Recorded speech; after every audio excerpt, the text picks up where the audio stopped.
warahmatullahi wabarakatuh dan selamat pagi. Waalaikumsalam warahmatullahi wabarakatuh. Selamat pagi, Kak. Bagaimana kabarnya hari ini? Baik. Baik, puji syukur kita panjatkan kehadirat Tuhan Yang Maha Esa. Karena berkat limpahan rahmat dan hidayahnya lah kita masih diberi kesempatan untuk hadir di tempat ini dalam rangka mengikuti kegiatan belajar. Nah, pertama-tama perkenalkan, nama kakak Diza Nurul Amalia. Kakak merupakan mahasiswa PLP dari Universitas Tadulako. Sebelum kita memulai pembelajaran kita pada hari ini, alangkah baiknya kita berdoa terlebih dahulu. Kakak akan memimpin doanya. Berdoa dimulai, berdoa selesai. Baik, selanjutnya kakak ingin mengecek kehadiran dari adik-adik sekalian. Apakah ada yang tidak hadir hari ini? Hadir semua, Kak. Bagus sekali ya. Nah, pada pertemuan yang minggu lalu kita sudah mempelajari materi tentang organ penyusun dari sistem gerak. Apakah adik-adik sekalian ada yang masih ingat apa saja penyusun dari organ sistem gerak itu sendiri? Saya, Bu. Ya, silakan. Jadi organ penyusun sistem gerak itu ada dua, Bu. Yang pertama itu tulang, yang kedua itu otot. Ya, bagus sekali ya jawabannya. Berarti Ibu harapkan adik-adik sekalian sudah mampu memahami materi kita yang minggu lalu. Sekarang kakak ingin adik-adik sekalian mempraktekkan satu gerakan, di mana gerakannya adalah meluruskan dan menekukkan lengan kita. Dari peristiwa itu, apakah adik-adik tahu proses apa yang terjadi? Tidak, Kak. Nah, ternyata dari gerakan sederhana yang sering kita lakukan, itu terjadi yang namanya kontraksi dan relaksasi otot, seperti yang akan kita pelajari pada hari ini, di mana submaterinya adalah struktur dan mekanisme otot, hubungan antar tulang, serta gangguan pada sistem gerak. Adapun tujuan pembelajaran kita pada hari ini, yang pertama adalah diharapkan adik-adik sekalian mampu mendeskripsikan struktur otot pada manusia. Kemudian yang kedua, diharapkan adik-adik sekalian mampu menjelaskan mekanisme kontraksi otot pada manusia. Kemudian yang ketiga, diharapkan adik-adik sekalian mampu mendeskripsikan hubungan antar tulang yang dapat membentuk berbagai persendian. Kemudian yang terakhir adalah diharapkan adik-adik sekalian mampu menguraikan penyakit atau gangguan pada sistem gerak. Selanjutnya adalah deskripsi otot pada manusia. Pada pertemuan sebelumnya, kita sudah banyak membahas dan menyinggung apa pengertian dari otot. Nah, hari ini kita bahas sedikit apa itu otot. Bisa adik-adik sekalian lihat di gambar pada PowerPoint, ini merupakan gambaran penampang dari otot, di mana otot adalah sebuah jaringan dalam tubuh manusia dan hewan yang berfungsi sebagai alat gerak aktif yang dapat menggerakkan tulang. Kemudian otot ini diklasifikasikan menjadi 3 jenis, yaitu otot lurik, otot polos, dan juga otot jantung. Kemudian otot ini merupakan salah satu penyebab terbesar terjadinya suatu gerakan di dalam tubuh kita, baik dalam menggerakkan suatu organisme maupun dalam menggerakkan suatu organ. Selanjutnya ada struktur otot. Bisa dilihat di gambar. Ini merupakan gambaran dari bagian-bagian struktur otot. Yang pertama, terdapat tendon yang merupakan jaringan ikat fibrosa yang tidak elastis. Strukturnya tebal dan berwarna putih. Tendon ini dapat menghubungkan antara otot rangka dan juga tulang. Kemudian yang kedua terdapat fascia yang merupakan suatu jaringan ikat. Fascia ini juga merupakan gabungan dari jaringan fibrus dan areolar yang dapat membungkus dan menghimpun otot sehingga menjadi satu. Kemudian yang ketiga terdapat sarkolema, di mana sarkolema ini adalah unit struktural dari jaringan otot yang berdiameter 0,1 mm dan memiliki panjang 1 sampai 40 mm. Nah, sarkolema ini dapat melapisi suatu sel otot. Kemudian terdapat miofibril. Miofibril ini adalah serat-serat yang terdapat di dalam otot. Miofibril akan tampak seperti pita gelap dan pita terang yang akan saling bersilang. Kemudian terdapat miofilamen, yaitu benang-benang atau filamen yang halus serta berasal dari miofibril. Kemudian yang terakhir ada retikulum sarkoplasma. Nah, retikulum sarkoplasma ini merupakan sebuah cairan sel otot yang berfungsi sebagai tempat di mana miofibril dan miofilamen itu bekerja. Kemudian selanjutnya, mekanisme otot pada manusia. Bisa dilihat di gambar, ini merupakan gambaran dari mekanisme otot berupa kontraksi dan relaksasi. Nah, mekanismenya yang pertama adalah terjadinya pelepasan asetilkolin neutron transmitter yang dipicu oleh impuls saraf, yang dimana akan mencapai ujung saraf motorik. Kemudian asetilkolin ini akan melewati celah saraf otot dan akan mengikat reseptor asetilkolin dari serat otot. Kemudian akan terjadinya rangsangan reseptor yang akan memicu impuls di sekitar sarkolema yang berada di tubulus T dan akan menuju ke kantong retikulum sarkoplasma. Nah, dari kantong retikulum sarkoplasma tersebut, kalsium yang dihasilkan akan segera menuju ke sarkoplasma. Kemudian di dalam miofilamen tipis yang ada di sekitar sarkoplasma, kalsium akan mengikat molekul troponin. Nah, selanjutnya, pergeseran miofilamen tipis ini akan menimbulkan molekul tropomiosin yang akan mempengaruhi situs aktif dari aktin.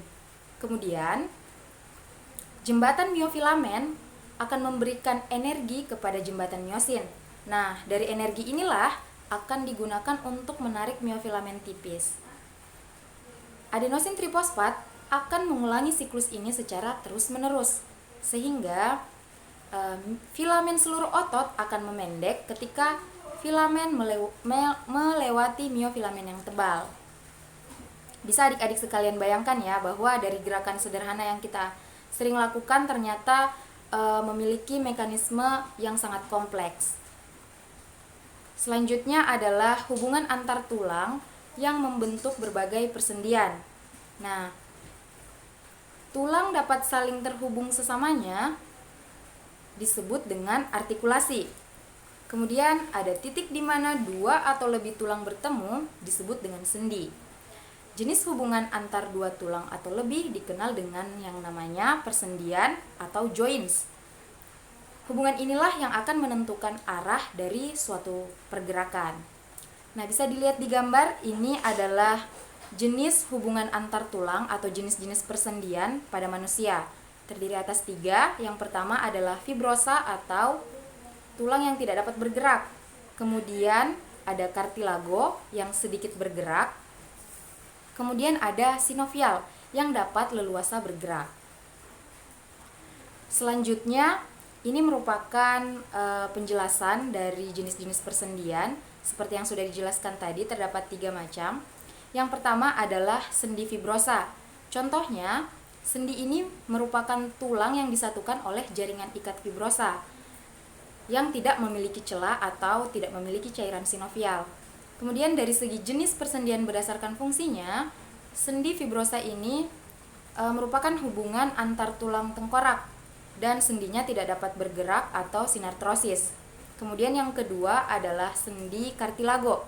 Contohnya yaitu sendi ini merupakan tulang yang disatukan oleh cartilago, tidak memiliki celah atau tidak memiliki cairan sinovial. Kemudian dari jenis persendian berdasarkan fungsi, sendi cartilago ini merupakan hubungan antar tulang belakang dengan tulang rusuk. Kemudian sendi ini dapat sedikit bergerak atau amfiartrosis. Kemudian yang terakhir adalah sendi sinovial, di mana sendi ini terdapat rongga sinovial yang mengandung cairan yang disekresikan oleh membran sinovial.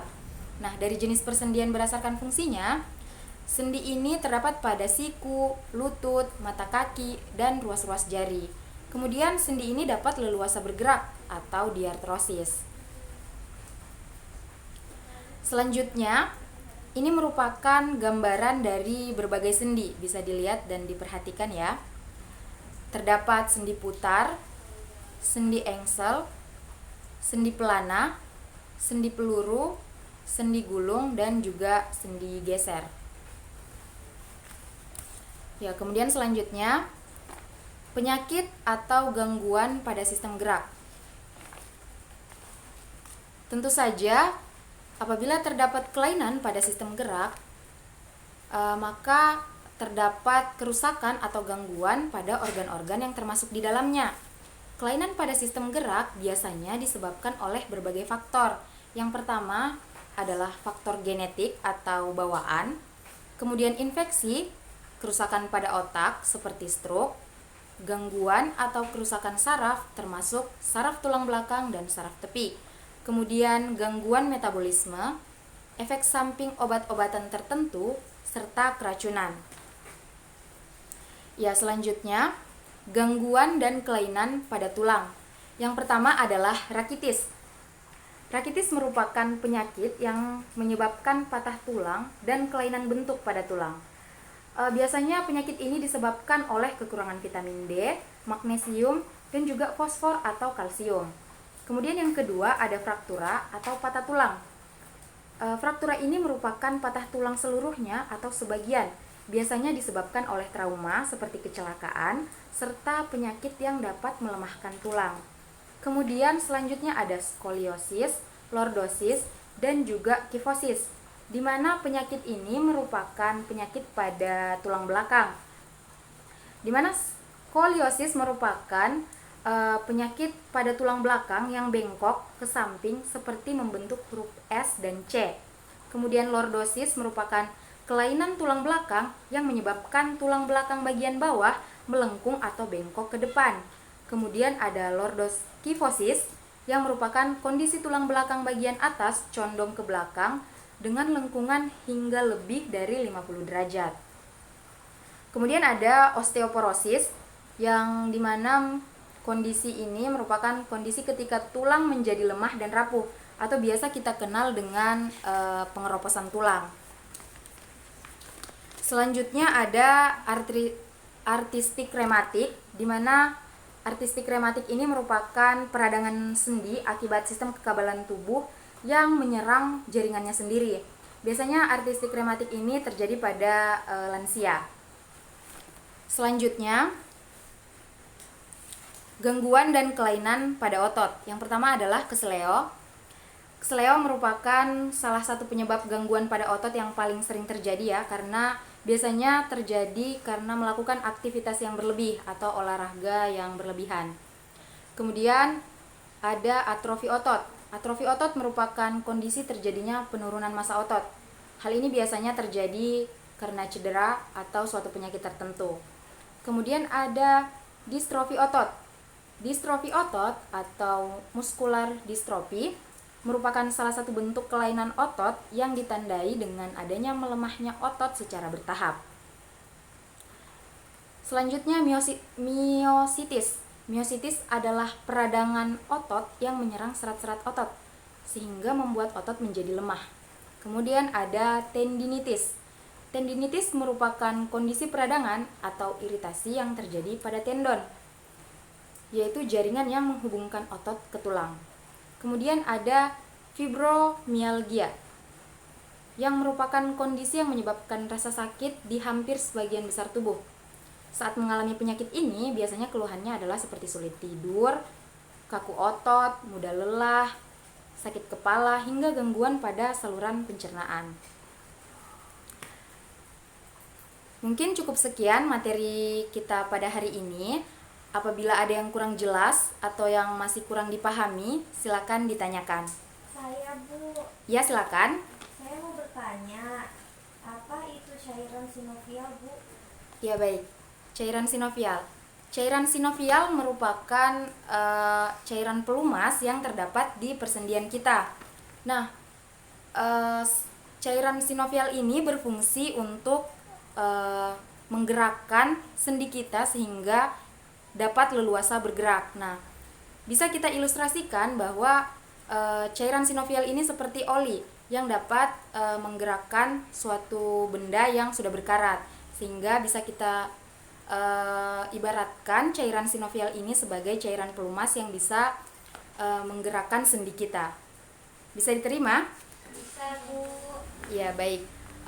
Selanjutnya, Ibu akan memberikan satu soal evaluasi kepada adik-adik sekalian sebagai bentuk apakah adik-adik sekalian sudah dapat memahami materi kita pada hari ini.